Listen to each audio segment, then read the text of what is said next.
సూర్యాపేట జిల్లా దూపహాడ్ గ్రామ పంచాయతీలో ఎన్నికల ప్రచార వేగం పెరిగింది. బీఆర్ఎస్ బలపరిచిన సర్పంచ్ అభ్యర్థి గుగ్గిళ్ల దుర్గా భవానీ సోమయ్య ఉంగరం గుర్తుకు ఓటు కోరుతూ ఇంటింటా ప్రచారాన్ని నిర్వహించారు. ప్రజలను పలకరిస్తూ మాట్లాడుతూ దుర్గా భవానీ సోమయ్య గ్రామాభివృద్ధి కోసం, దూపహాడ్ పురోగతి కోసం మీ ఆశీర్వాదం అవసరం అని స్పష్టం చేశారు.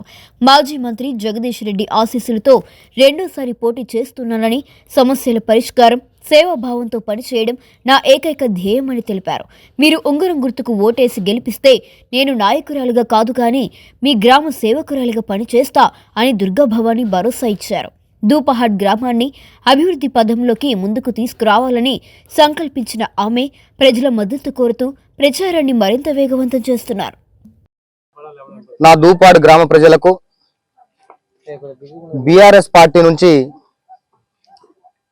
నా భార్య గుగ్గిళ్ల దుర్గా భవానీని సర్పంచ్ అభ్యర్థిగా ఏకగ్రీవంగా ఎన్నుకున్న నా బీఆర్ఎస్ పార్టీ కుటుంబ సభ్యులకు, దానికి అనుగుణంగా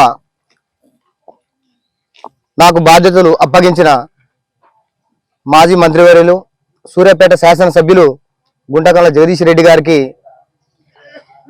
నా వందనాలు. ఈరోజు మళ్ళీ ఈ దూపాడు గ్రామ ప్రజలు నా బీఆర్ఎస్ పార్టీ రెండవసారి, ఇదివరకు ఒకసారి నన్ను సర్పంచ్గా ఎన్నుకోవడం జరిగింది.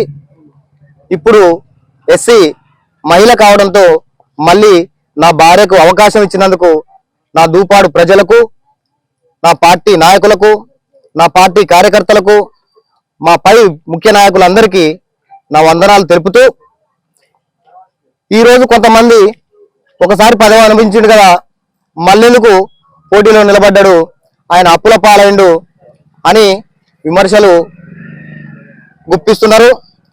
అయితే దానికి అనుగుణంగా నేను నా నిర్ణయం కూడా చెప్పాలనుకుంటున్నా. నా భావాలు కూడా తెలవాలిగా ప్రజలకు.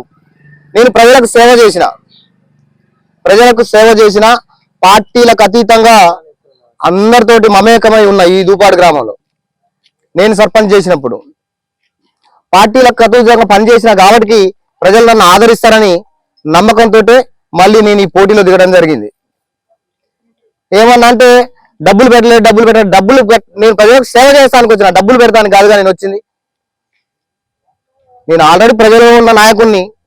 నా వయసు 35 సంవత్సరాలు, 70 సంవత్సరాలు, 80 సంవత్సరాలు ఉండి నేను పోటీలో ఉన్న, ప్రజలకు సేవ చేయలేని పరిస్థితులు ఉన్నోళ్ళే పోటీలో ఉంటే 36 సంవత్సరాలు ఉన్న నేను, నా భార్య ప్రజలకు సేవ చేద్దామనే నమ్మకంతో మేము వచ్చినాం, ఆ లక్ష్యంతో మేము వచ్చినాం.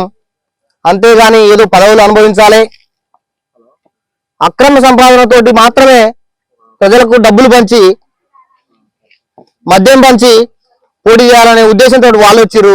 ప్రజలకు, నా గ్రామానికి నేను సేవ చేయాలనే ఒక లక్ష్యంతో మాత్రమే ప్రజలకు వచ్చిన, మళ్ళీ పోటీలోకి వచ్చిన. నేను ఒకటే చెప్తున్నా, నాకు ఎలాంటి సంపాదన ఏది అవసరం లేదు. నా లక్ష్యం ప్రజలకు సేవ. తప్పకుండా ప్రజలకు సేవ చేస్తానని నేను ప్రమాణ పూర్తిగా నా గ్రామానికి, నా గ్రామ ప్రజలకు అందరికీ నేను వివరిస్తున్నా. గుగ్గిళ్ల దుర్గా భవానీ ఉంగరం గుర్తుకు ప్రజలందరూ ఓటు వేసి గెలిపించగలరని ప్రార్థిస్తున్నా.